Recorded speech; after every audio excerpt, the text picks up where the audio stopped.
జనాశ్రయ చందో విచిత్తి, జనాశ్రయ చందో విచిత్తి అనేటటువంటి గ్రంథం ఇతని గురించి సమగ్ర సమాచారం తెలియజేస్తుంది.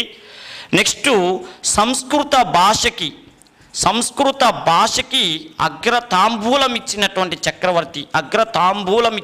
చక్రవర్తి ఎవరంటే రెండవ మాధవవర్మ. నెక్స్ట్ విషయం ఏంటంటే ఈయన రాజ్యంలో హిందూ మతానికి అధిక ప్రాధాన్యత ఇచ్చాడు. హిందూ మతంలో ముఖ్యంగా శివునికి అధిక ప్రాధాన్యత ఇచ్చినటువంటి చక్రవర్తిగా ఈయన చెప్తారు. ఇంకో ముఖ్యమైన విషయం ఏంటంటే ఈయన శివుణ్ణి ప్రత్యేకంగా శ్రీపాద భక్తులం అని చెప్పి ప్రత్యేకంగా తన భక్తుడిగా చెప్పుకున్నటువంటి చక్రవర్తి, శ్రీపాద భక్తుడి చక్రవర్తి. నెక్స్ట్ ఇంకోటి ఈయనకి ఇంకో బిరుదు కూడా ఉంది, అవిసిత వివిధ దివ్య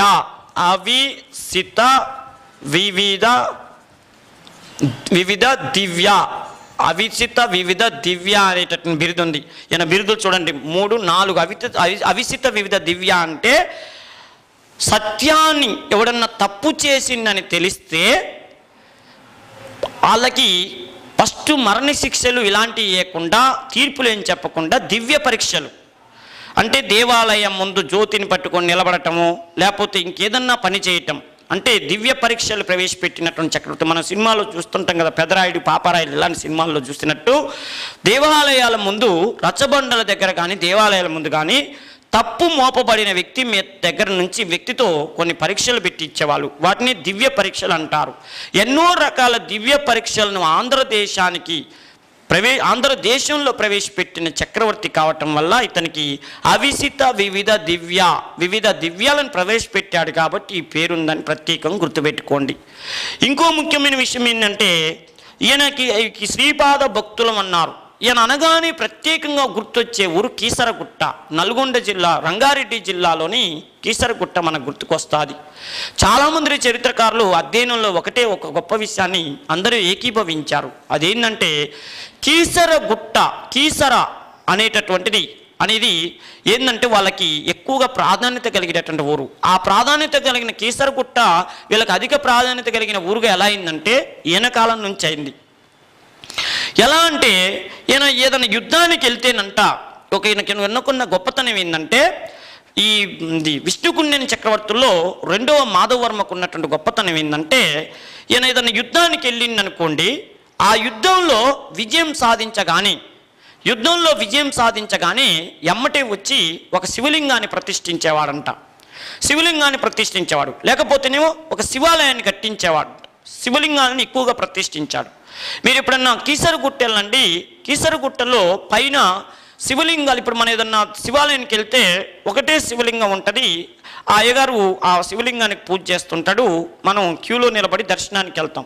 కానీ కీసరగుట్టలో ఉన్నటువంటి గుట్టపైకి ఎక్కితే శివాలయం, మెయిన్ దేవాలయం ఉంటుంది.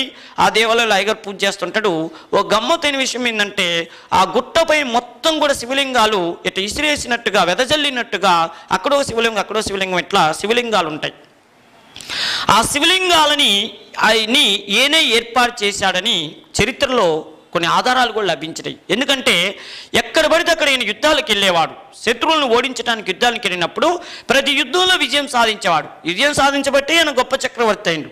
విజయం సాధించిన తర్వాత వచ్చి ఆ విజయానికి గుర్తుగా శివలింగాన్ని ప్రతిష్ఠించిన చక్రవర్తిగా రెండవ మాధవవర్మని చెప్తారు. అందుకని కీసరగుట్ట చాలా ప్రసిద్ధి చెందింది వీళ్ళ రాజవంశానికి. అంతేకాకుండా ఒక కీసరగుట్టలోనే శివలింగాలని నిర్మించిన అంటే తెలంగాణ ప్రాంతంలో ఈయన శివాలయాలు చాలా కట్టించాడు.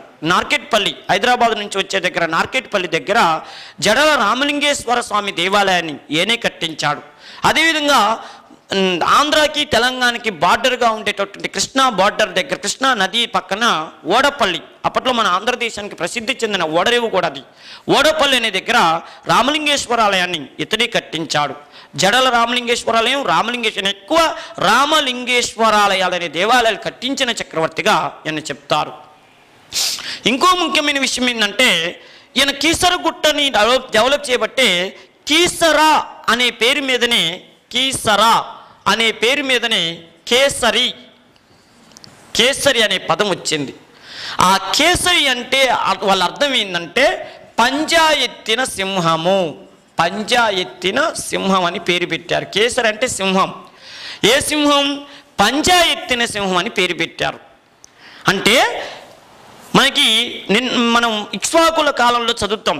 ఇక్ష్వాకుల యొక్క అధికార చిహ్నం ఏంటంటే సింహం అంటాం. మరి విష్ణుకుండల అధికార చిహ్నం ఏంటంటే పంజా ఎత్తిన సింహం అని మీరు ప్రత్యేకంగా గుర్తుపెట్టుకోండి. పంజా ఎత్తిన సింహం అని వీళ్ళది. అదేవిధంగా కీసర పేరు మీద వచ్చిందే కేసరి అని ప్రత్యేకంగా చెప్తారు. మొత్తానికి ఇది వాళ్ళకి అధికారిక చిహ్నమైంది. ఈ అధికారిక చిహ్నం ఎప్పటి నుంచి అయిందంటే 2వ మాధవవర్మ దగ్గర నుంచి అయిందని గుర్తుపెట్టుకోండి. ఇంకోటి నెక్స్ట్ 2వ మాధవవర్మ శివాలయాలు ప్రతిష్ఠించాడు, దేవాలయాలు కట్టించిందని మనం చెప్పినాం. అదేవిధంగా ఇతను చేసిన ఇంకో ముఖ్యమైన పని ఏంటంటే ఈయన పరిపాలన చేస్తున్న సమయంలో కీసరగుట్ట దగ్గర నరమేధ యాగం చేసిందంట. అంటే విష్ణుకుండెన చక్రవర్తుల్లో నరమేధ యాగం చేసిన చక్రవర్తి ఎవరయ్యా అంటే ఏనే చేసిందని చెప్తారు. అర్థమైందా? మనం ఇందాక ఆ విష్ణుకుండెల ఈ పాఠంలో ఒక గొప్ప విషయం చెప్పుకున్నాం. ఫస్ట్లో వీళ్ళ ప్రాముఖ్యతలో ఏం చెప్పుకున్నామంటే ఆంధ్రదేశంలోనే కాదు భారతదేశంలోనే మొట్టమొదటిసారిగా నరమేధ యాగం చేసినటువంటి చక్రవర్తులు అంటే విష్ణుకుండెలు అని చెప్పినాం. ఇప్పుడు ప్రతిదాన్ని మీరు గమనిస్తారో లేదో రాజు ఎవరు, వంశం ఏదని గుర్తుపెట్టుకోండి. రాజు ఎవడు అంటే ఆ పలానా రాజవంశం మనసులోకి రావాలి. రాజు ఎవడు అంటే ఆ రాజవంశంలో రాజు ఎవడో పర్టికులర్గా మనం గుర్తుపెట్టుకోవాలి. ఇప్పుడు నరమేధ యాగం చేసినటువంటి చక్రవర్తి అంటేనేమో 2వ మాధవవర్మ అంటాడు. మరి రేపు పరీక్షలో ఆయనే ఆన్సర్ ఇస్తాడు. మీరు నరమేధ యాగం చేసిన చక్రవర్తి అని గుర్తుంచుకొని పోతారు 2వ మాధవవర్మ అని. కానీ ఎగ్జామ్లో తెలివిగా వాళ్ళు ఏమని ఇస్తారు? ఆంధ్రదేశంలో నరమేధ యాగం చేసిన చక్రవర్తి 2వ మాధవవర్మ అని. అప్పుడు మీరు ఏమంటారు? ఆల్రెడీ నేను చదువుకొని వచ్చిన స్వామిని. అప్పుడు ఆయన ఏమో లింక్ పెడతాడు తెలుసా? ఆంధ్రదేశంలో నరమేధ యాగం చేసిన 2వ మాధవవర్మ అతను ఆ యాగం చేసినట్టు ఆధారాలు ఎక్కడ లభించినాయి అంటాడు. అది మనకి కొద్దిగా ఆలోచించాల్సిన గ్రూప్ 2 లాంటి గ్రూప్ 1 లాంటి బిట్లకి అట్లాంటి లింక్ పెడుతుంటాడు. మనం చేసింది ఎవరైనా బట్టి పెట్టుకొని పైన చదువుకొని పోతే ఎక్కడ ఆధారాలు లభించినాయి అంటాడు, లేకపోతే ఎక్కడ ఏ శాసనం లభించింది అంటాడు, ఏ శాసనంలో లభించింది అంటాడు. అంటే చూడండి, దీన్ని కీసరగుట్ట దగ్గర దీనికి సంబంధించిన ఆధారాలు లభించినాయి నరమేధ యాగం చేసినట్టు. మరి ఈయన నరమేధ యాగాలు చేశాడు, ఆ వంశంలో అశ్వమేధ యాగాలు చేశాడు. ఈయన అశ్వమేధ యాగం చేశాడు, గెలిచిన ప్రతిసారి అశ్వమేధ యాగాలు. నెక్స్ట్ రాజసూయ యాగాలు, వాజపేయ యాగం చేశాడు. అర్థమైనా? ఇలాంటి యాగాలు చేసి రాజ్యాన్ని విస్తరింపజేశాడు. మరి ఇంత స్టోరీని మనకి ఏ చరిత్ర ద్వారా తెలుస్తుందంటే ఈయన చరిత్ర ఆధారాలు ప్రధానమైనవి 2. ఒకటి ఖానాపూర్ అని మహారాష్ట్ర ప్రాంతంలో ప్రత్యేకంగా సతారా అని ఒక ప్రాంతం ఉంటుంది. సతారా ఆ సతారా ప్రాంతంలో ఖానాపూర్ అనేది ఒక ప్లేస్. ఆ ఖానాపూర్లో శాసనం లభించింది. ఆ శాసనంలో ఈయనకు సంబంధించిన డీటెయిల్స్ అన్నీ ఉన్నాయి. ఒకటి అంటే ఈయనకు చరిత్రను తెలియజేసేది ఖానాపూర్ శాసనం సతారాలో ఉంది ఒకటి. రెండో విషయం మనకి విజయవాడని బెజవాడ అంటారు. విజయవాడ ప్రాంతంలో ఇంద్రకీలాద్రి, విజయవాడ కనకదుర్గమ్మ తల్లి ఆలయం దగ్గర శ్రీ మల్లికార్జున స్వామి దేవాలయం ఉన్నది. శ్రీ మల్లికార్జున స్వామి దేవాలయం. ఈ మల్లికార్జున స్వామి దేవాలయం గోడల చుట్టూ ఈయన యొక్క గొప్పతనాన్ని శిలాఫలకంలాగా ఏపించారంట. అర్థమైందండి? రేపు పరీక్షలు అడుగుతాడు. ఏమంటాడు? ఏ విష్ణుకుండెన రాజు యొక్క చరిత్రని ఇంద్రకీలాద్రి విజయవాడలో మల్లికార్జున స్వామి దేవాలయ గోడల మీద ప్రతిష్ఠించటం, శిల్పాలు చేయలేదు రాయటం జరిగిందంటే 2వ మాధవవర్మకు సంబంధించిన చరిత్ర అని గుర్తుంచుకోండి. ఒకటి. మళ్ళీ ఇంకొక ముఖ్యమైన విషయం ఏంటంటే ఈయన హిందూ మతానికి అగ్రతాంబూలం ఇచ్చాడంటానికి ఒక నిలువెత్తు నిదర్శనం ఏంటంటే ఈయన పరిపాలన చేస్తున్నప్పుడు మనకి మహబూబ్ నగర్ జిల్లాలో ప్రత్యేకంగా ఆమ్రాబాద్ అని ఒక ఊరు ఉంటుంది. ఆమ్రాబాదులో ఈయన గణేశుడు ఏకదంతుడైనటువంటి గణేశుడి విగ్రహాన్ని ఇప్పించాడు. ఆమ్రాబాదులో ఒక ప్రత్యేక విషయం ఏందో తెలుసా? ఆంధ్రదేశంలో మొట్టమొదటిసారిగా గణేష్ విగ్రహాన్ని ప్రతిష్ఠించింది రెండవ మాధవర్మే.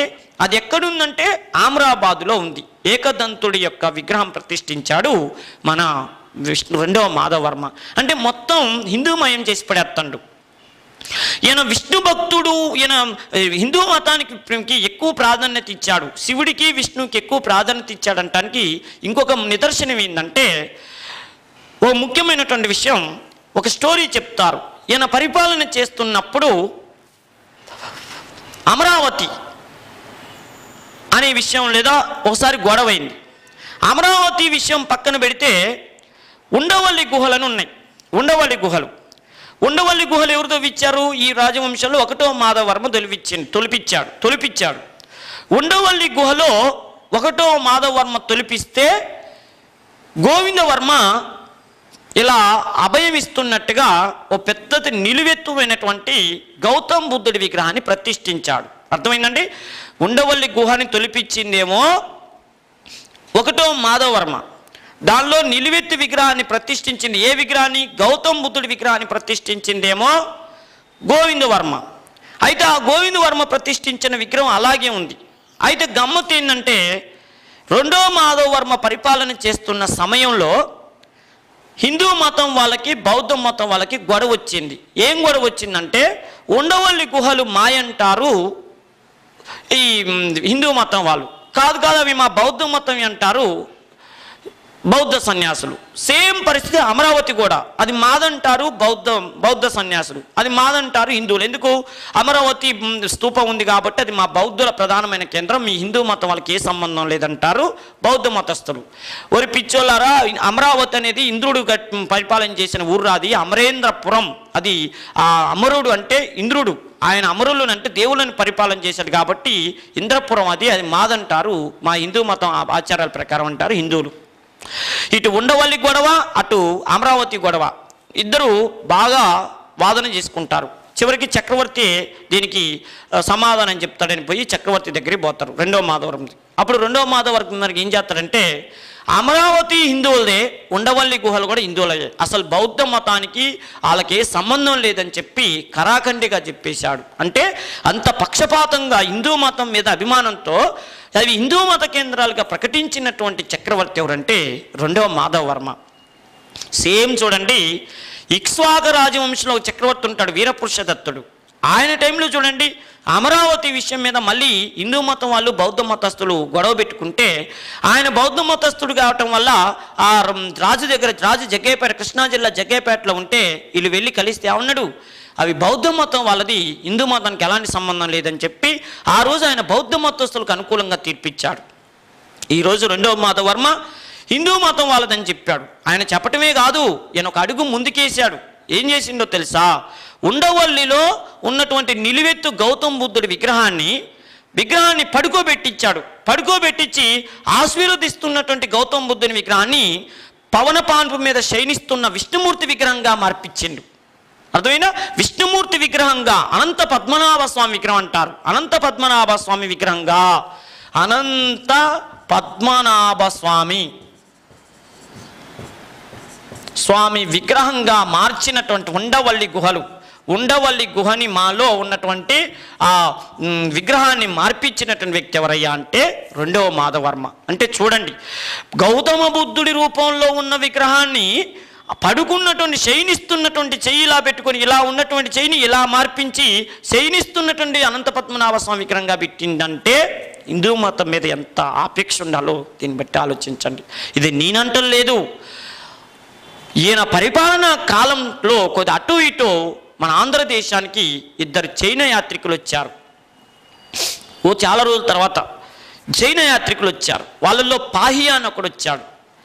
పాహియాను తన గ్రంథమైనటువంటి ఫోక్ ఓకి బౌద్ధ రాజ్యాల చరిత్ర అనే గ్రంథంలో కానీ, అదేవిధంగా హర్షవర్ధనుడు ఉత్తర భారతదేశాన్ని పుష్యభూతి వంశానికి చెందిన హర్షవర్ధనుడు పరిపాలన చేస్తున్నప్పుడు మనం భారతదేశాన్ని సందర్శించినటువంటి ఎవరంటే హుయాన్ సాంగ్, తాను రచించినటువంటి సియూకి అనే గ్రంథంలో హుయాన్ సాంగ్ ఏమని రాశారో తెలుసా?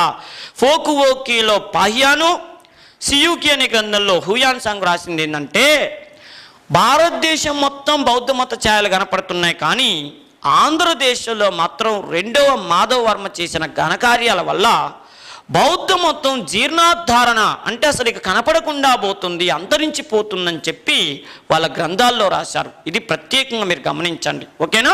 సియుకి గ్రంథంలో హుయాన్ సాంగు, పాహియాన్ ఫోకువోకి అనే గ్రంథంలో రెండవ మాధవవర్మ కాలంలో బౌద్ధ మత కేంద్రాలన్నీ కూడా అడుగంటిపోయే జీర్ణోద్ధారణ కార్యక్రమంలో ఉన్నాయని చెప్పి కరెక్ట్ వర్డ్ వాళ్ళు వాడారు, ప్రత్యేకంగా గుర్తుపెట్టుకోండి. మా ఎంకరేజ్మెంట్ కోసం మన హర్షిత్ ఇన్స్టిట్యూట్ యూట్యూబ్ ఛానల్ని సబ్స్క్రైబ్ చేసుకోండి, లైక్ చేయండి, అలానే షేర్